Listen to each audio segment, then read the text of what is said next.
Good morning and welcome to This Week. The perfect storm. You deserve better. I apologize. Outrage over Obamacare. We only spy for valid foreign intelligence purposes. A spying circus. The president's lowest poll numbers yet. Is Obama's second term slipping away? Has he lost control? What will it take to get it back? This morning, the only show where the White House responds. Tough questions for the president's top strategist. Plus, Republican Senator Rand Paul in a This Week exclusive. And the analyst who nailed it in 2012 reads this year's tea leaves. Nate Silver makes his This Week debut on our Powerhouse Roundtable. All that and Rob Lowe plays his presidential hero right here this Sunday morning. From ABC News, This Week with George Stephanopoulos starts now.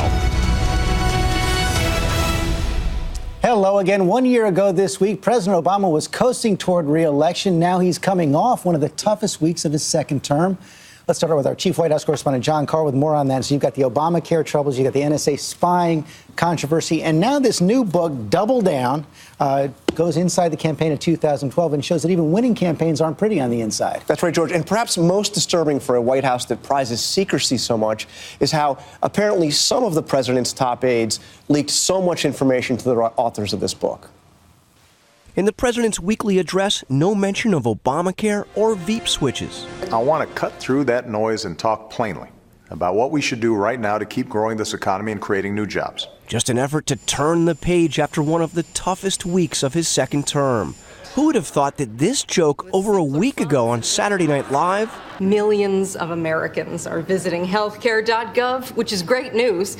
Unfortunately, the site was only designed to handle 6 users at a time. Would turn into something of an actual prediction when Friday a congressional committee revealed only 6 Americans were able to sign up on Obamacare's flawed website on the first day. And with some unable to keep their health plans as the president promised over and over again. I said this once or twice, but it bears repeating. If you like your health care plan, if you like your plan, you keep your plan. You can keep your plan, period. The oft-repeated promise suddenly changed, the president now saying most, not all, could keep their health coverage. For the vast majority of people who have health insurance that works, you can keep it. Then there are the new bombshells in the book Double Down, including campaign staff resorting to an intervention after Obama's disastrous first debate, the president telling them, I just don't know if I can do this. His supposed take on Bill Clinton, I like him, in doses. And the splashiest claim, the Obama campaign secretly did research on the possibility of replacing Vice President Biden with Hillary Clinton. Did Vice President Biden know that the campaign was conducting polling and focus groups on the possibility of replacing him? John, I don't know the details of that. It was something that the president would never have accepted. And all of this is weighing heavily on the president's poll numbers, which, George, this week are approaching levels almost as low as George Bush in the aftermath of Katrina. Okay, John Carr, you're coming back for the roundtable.